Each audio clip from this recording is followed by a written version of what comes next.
Un copil de 14 ani jumate, l-a răpit cineva din porumbacul de jos și l-a ținut la ei, sequestrat de 2 luni jumate. L-a răpit ca să pui o copilă de 8 ani jumate după el să lea de gineri. Băiatul de 14 ani urma să se însoare cu o copilă de 8 ani. În august însă familia băiatului a rupt pactul, iar de aici a început un adevărat scandal. Familiile s-au bătut cu săbii și pari, iar la sfârșitul lunii octombrie băiatul a fost răpit.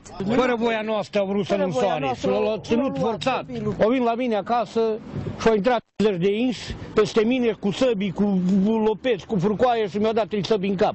Și l-a luat cu forță. Băiatul a fost găsit de polițiști în urma descinderilor din casele rudelor fetei.